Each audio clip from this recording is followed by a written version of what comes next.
இன்னைக்கான டாப் சம்பவங்கள் என்னென்னு பார்ப்போம். அதுல ஃபர்ஸ்ட் முதலமைச்சர் விஜய் சார் வெளிநாடுகளுக்கு நிகரா நம்ம தமிழ்நாட்டை மாத்தணும்னு சொல்லியிருக்காரு.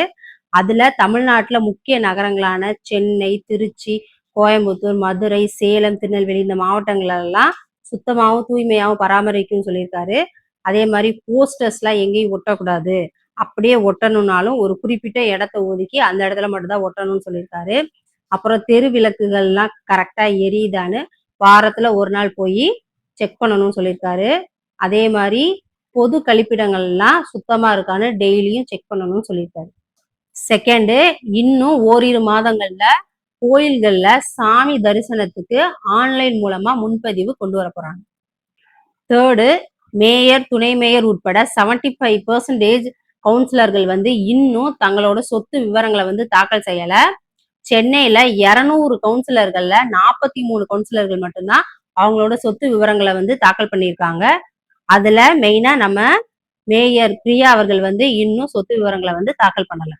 நாலாவது, 2011 இருந்து 2016 வரைக்கும் போக்குவரத்து துறை அமைச்சரா இருந்த செந்தில் பாலாஜி அவர்கள் பணி நியமனத்துக்காக லஞ்சம் வாங்கியிருப்பாரு.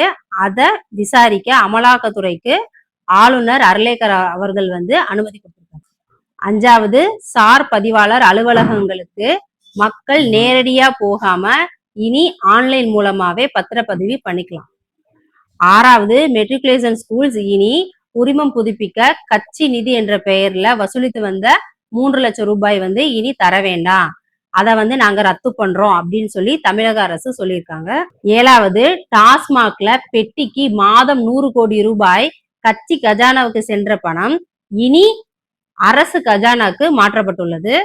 இதன் மூலமா அரசுக்கு வருஷத்துக்கு 12 கோடி ரூபாய் வருமானம் வருது. எட்டாவது, தேனி மாவட்டத்துல கொட்டக்குடி அப்படின்ற மலை கிராமத்துல 56 வருஷமா பஸ் வசதியே இல்லாம ரொம்ப கஷ்டப்பட்டு வந்தாங்க. அவங்களுக்கு இப்ப பஸ் வசதி செஞ்சு கொடுத்துருக்காங்க. அத அவங்க எல்லாரும் ரொம்ப சந்தோஷமா ஸ்வீட் கொடுத்து கொண்டாடுறாங்க. ஒன்பதாவது, காவல் நடை ரோந்து பணிகளை தீவிரப்படுத்த டிஜிபி மகேஷ்குமார் அவர்கள் உத்தரவு போட்டிருக்காங்க.